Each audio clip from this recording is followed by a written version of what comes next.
I'm David Schechter. Welcome to another hot summer. As our planet heats up, extreme heat is not an inconvenience. It can be a matter of life or death. Today we're going to explore ways scientists are working to prevent heat stroke in humans and animals.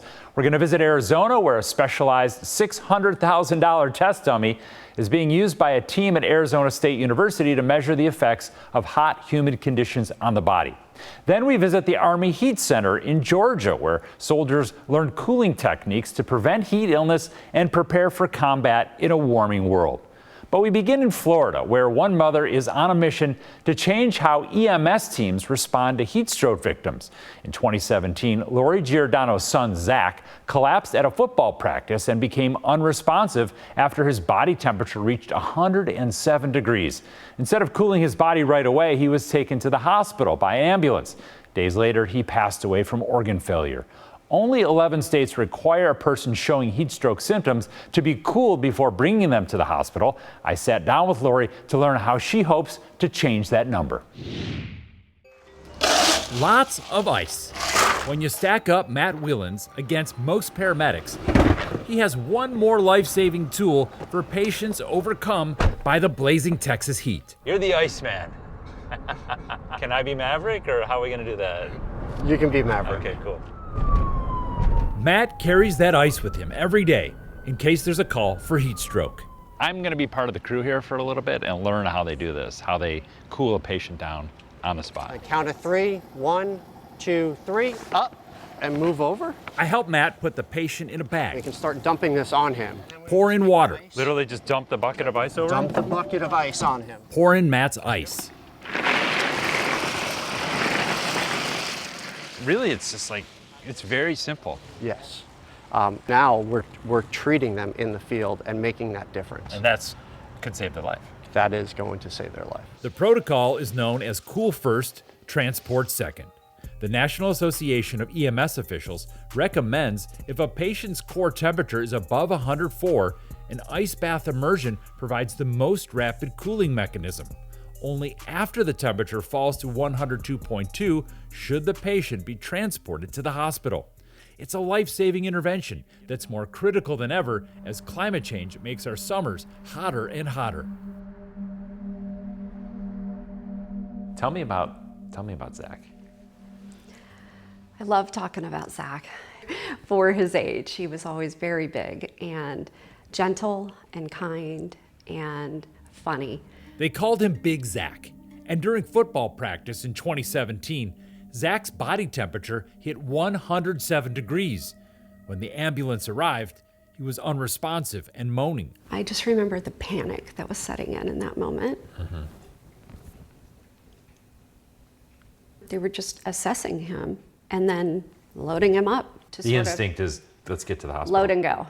But when a patient is overheated, the national recommendation is not load and go. It's cool first, transport second. However, across the country, only 11 states require ambulance services to follow that life-saving protocol. Zach died from organ failure 11 days after he collapsed. His mom believes if cool first, transport second had been followed, he might have survived. You know, as a mother, that first heartbeat is really important to hear on the sonogram. I heard his last heartbeat too. I am Lori Giordano.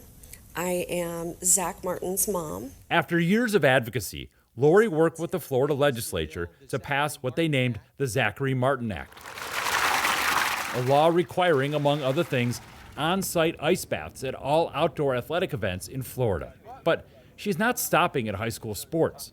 She wants all of the nation's ambulances to cool heat victims on the spot.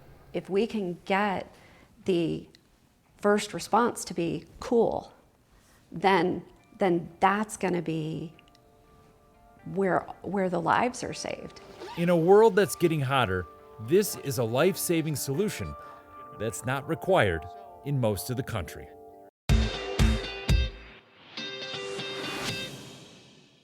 Extreme heat not only affects us, but it also is harmful to our furry friends. According to PETA, 111 animal deaths were attributed to heat in 2024. CBS News Philadelphia correspondent Ryan Hughes tells us how to protect our pets from the heat on hot summer days. At the Schuylkill River Dog Park, some dogs decided to take a dip to cool off from the scorching sun. Say hi. And for Julia Center, she's keeping a close eye on her puppy Junie to make sure she does not get overheated. I've learned from my friend to come out early so that, it doesn't get too hot. So that's why we're here before noon. Just like people, doctors say temperatures in the 90s can also be dangerous for our pets. According to Chester Police, this husky was found dead earlier this week near a vacant lot at 9th and Upland Streets. Police say the dog was tied up and left outside for hours in the extreme heat. They have sweat glands, but they don't use them the same way we do. So they really just have to pant off all the heat they get. And so it can be very difficult for them to regulate their body temperature. As soon as they come in, we can get active cooling. Dr. Joe Snock is a veterinarian at Mount Laurel Animal Hospital. He says dogs can also experience a heat stroke and should stay inside out of the heat with access to water. Stock also says any animal that spends time outdoors, like these emus, goats, or cattle, should have some protection from the direct sun. So if there's like a covered area, almost like a shedded area, or just a bunch of trees, somewhere where they can get away from the direct heat is good, and then plenty of access to water. Dr. Snook says owners should never leave their pets alone outside for an extended period of time in the heat. That's why Julia is limiting Junie's time at the dog park. So there's a little pool over there, so we dunk her paws in when she looks like she's getting a little too hot so that she's okay. Up next, how a research team is using a unique way to study heat impacts on the human body.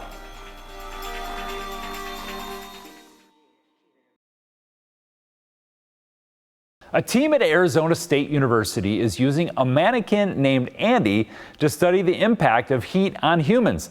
The test dummy costs more than $600,000 and is one of only 2 in the world built with the ability to go outside the lab and sweat in the summer heat.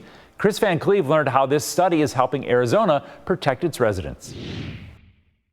The summer scorcher season has started in Phoenix. Temperatures approaching record highs. It's been crazy. The last 3 days was brutal. It's been super hot, I can't even be outside anymore.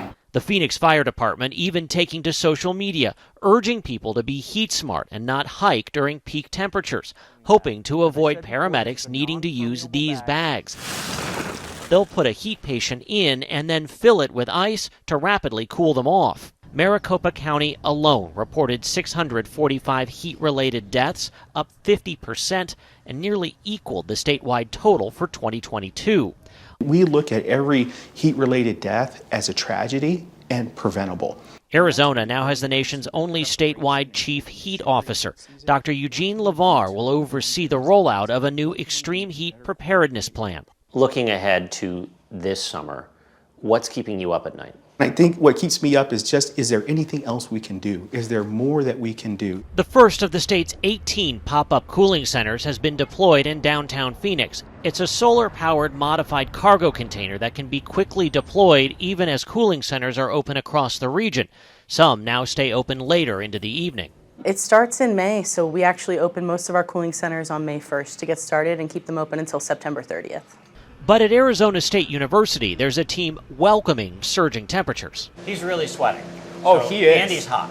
Researchers use this sweating test dummy they call Andy to study how heat impacts the human body. We're pushing this technology to a new level and learning a lot about it. Costing more than $600,000, Andy is filled with sensors to monitor heat and is one of only 2 such mannequins in the world built to go out of the lab and into the heat of the day. Professor Konrad Krakacheski is an ASU Senior Global Futures Scientist. We wanted to understand how these realistic conditions impact the human body. One clear lesson so far. We really see that from day to day, as the heat wave continues, your core temperature starts off half a degree higher every day. And then you are so much closer to a heat illness. And you may not realize that. You may not realize that. A test dummy aiming to help Arizona thrive as the heat gets hotter, while the state tries to get smarter about handling what's shaping up to be another record-breaking summer.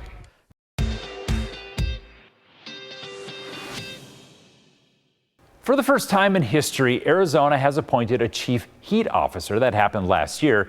Dr. Eugene Levar oversees the state's extreme heat preparedness plan, and he's here to speak with us today. What have you learned in Arizona about heat that is applicable to all of us? I think in Arizona, something that we've learned is that there's passionate people on the ground doing great work. So one of the things that we've done is looking at what activities are being done, making sure that individuals are thinking about extreme heat and making sure that individuals are connecting. Because one of the things we noticed is social barriers. So we do really hard to push a check on your neighbor, family, and friends campaign. And I think that's something that anybody could do across the nation. Do you think people recognize the threats of heat? Maybe they do in Arizona, but I mean, still probably there are barriers, or people may not realize it. I think a lot of times for healthy adults, it's something that may be in the back of their mind, but we often know somebody who's been impacted by heat, whether that is a family member, a friend, or somebody within the community. And that's something that we need to keep in mind, is that everybody is at risk when it comes to extreme heat.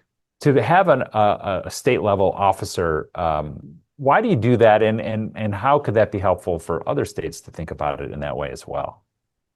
I think the position came about from our governor, Governor Katie Hobbs, and her extreme heat preparedness plan. And they wanted a way to make sure that we were coordinating efforts across our state, break down silos, and being able to learn and lean on best practices that were happening. It's also a way for the local communities to work through the state so that we can express the needs to federal and national counterparts to make sure our voice is being heard. And I think it's something that could be leaned on and used in any state within the nation. I know that cooling centers are in use everywhere. Have you thought of novel ways to use cooling centers or make sure that people are aware of them? We have. One of the things we noticed in Arizona is our cooling centers in previous years maybe weren't open for long enough hours, because we were seeing extreme heat all the way into 5 p.m., 6 p.m., 7 p.m. in our state. So one of the things that happened in 2024 and this year too is a recommendation to extend those cooling center hours to make sure people can get that important resource. Another item that we did is we have mobile cooling centers called cooltainers that we distributed and allocated 18 across our state to make sure that there were movable and usable resources in areas that may not have had cooling relief heat sites within their jurisdictions previously. 10 seconds. What's the most important thing people can do to protect themselves from heat? Number one, I think number one you can do is make sure that you're aware of the heat-related resources that are within your areas and communities, and check on your neighbors, friends, and family to make sure that they're aware also and doing well during extreme heat. Thanks for joining us. I appreciate it. Thank you. Have a great day. You too.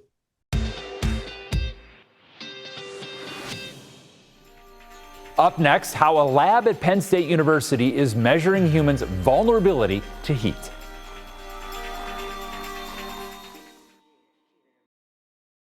For the last 20 years, scientists have said our body's danger zone, or the temperature at which the human body is unable to handle heat and humidity, is 95 degrees Fahrenheit.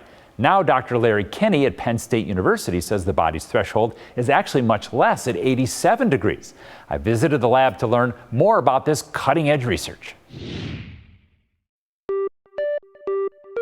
All right, here we go. 3, 2, 1. Inside a lab at Penn State University, I'm all plugged in for a cutting-edge research project about heat. These scientists want to know how much heat and humidity is too much for the body to take. Nice job. That was hard. Yeah, it's meant to be hard. The project is run by Dr. Larry Kenney. He said he wants to keep going for another 2 hours. An expert in how the body regulates temperature, but also a guy who loves to be outside. Who am I kidding? I'm usually out here 3 days a week. One thing he's noticed on the course, and you probably have too, is that summer is getting hotter. I think it's going to become a situation where people who enjoy outdoor activity will have fewer and fewer days in which they can do it. They can do it, or they want to do it. And Kenney is even more concerned about people who spend most of their time inside. Most of the people who die are over the age of 65. Most of them die, with the exception of homeless who are outdoors, most of them die in indoor environments because of lack of air conditioning. How does it feel though? Feels like the low 90s. But Kinney says the heat index that is used to warn the public about heat is outdated and ineffective. While it does tell us what it feels like on our skin, it doesn't tell us the damage the heat and humidity do to our bodies, or what Kinney calls heat stress. Heat stress is what kills. Heat stress is what kills. When our body temperature goes up and we can't get rid of that heat, it puts a strain on the cardiovascular system. I feel like I'm a bit of a guinea pig right now. How does heat impact our bodies?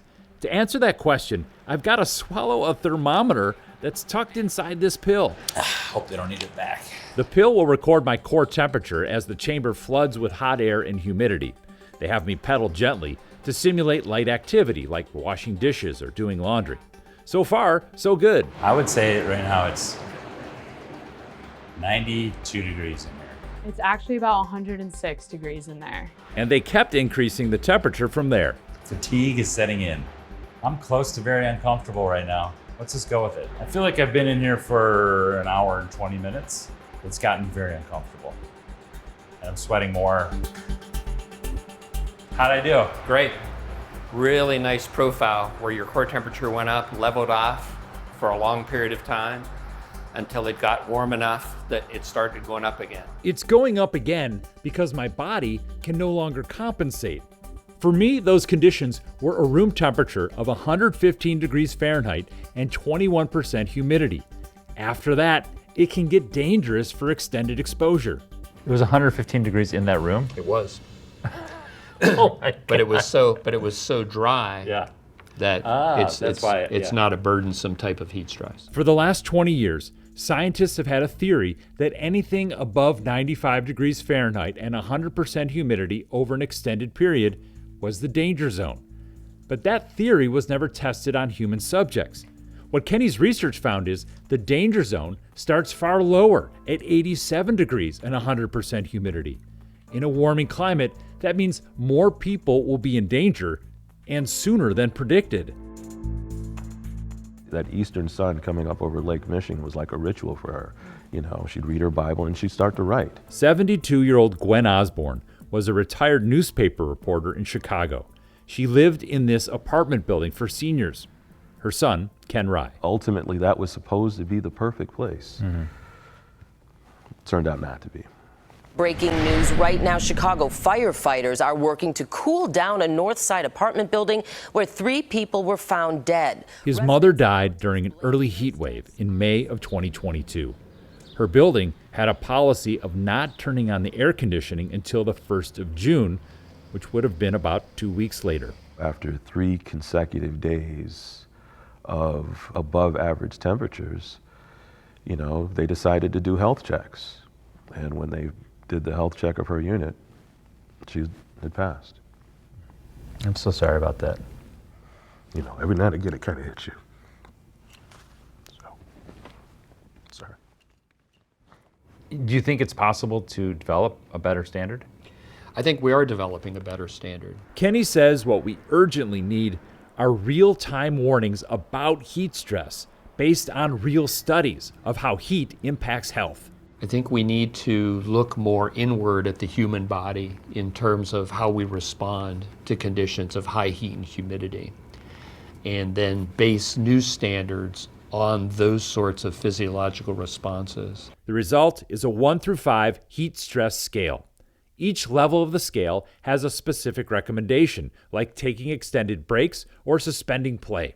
Kenny says a similar scale can be tuned to the vulnerabilities of seniors. That, I think, would be more valuable, more valid, and more reliable in alerting the public. And, he hopes, give us a better understanding of how truly damaging heat and humidity can be, instead of learning that lesson the hard way. Your mom being the writer, what would be the headline of this story for her? We can do better for our seniors. We can do better for our seniors.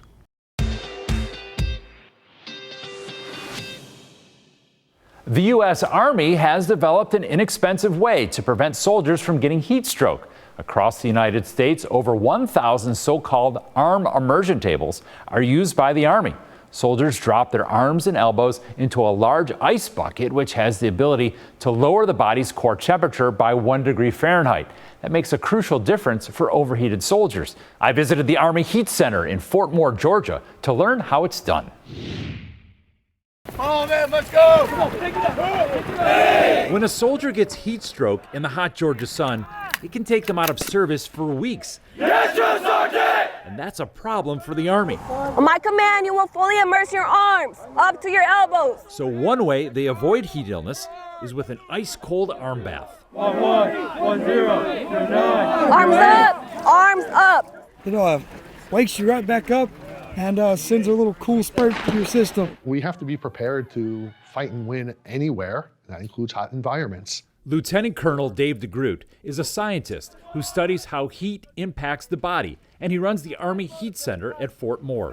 He says the Army has 1,000 arm immersion tables in use across the country. It's low tech, it's inexpensive, it's easy to implement. It's a bucket of water.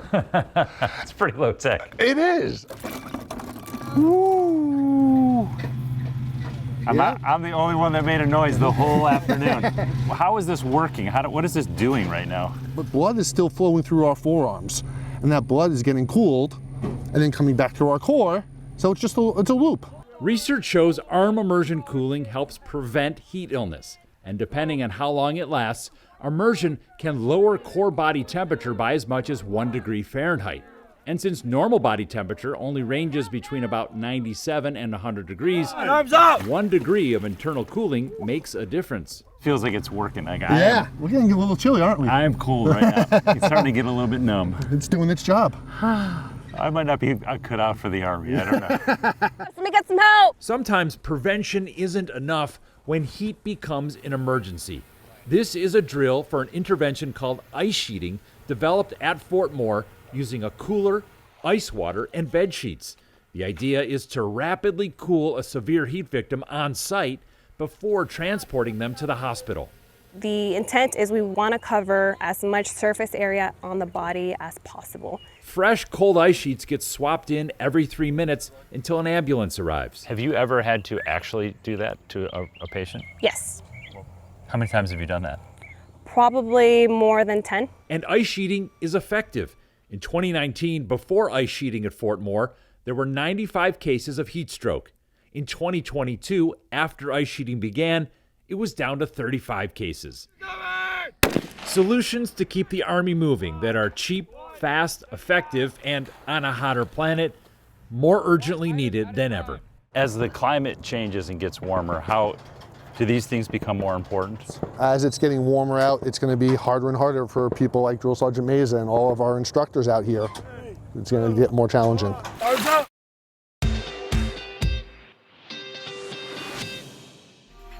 For more stories like these and live coverage of breaking news, stream us right here on CBS News 24/7, available across all platforms. Thanks for watching Climate Watch. I'm David Schechter.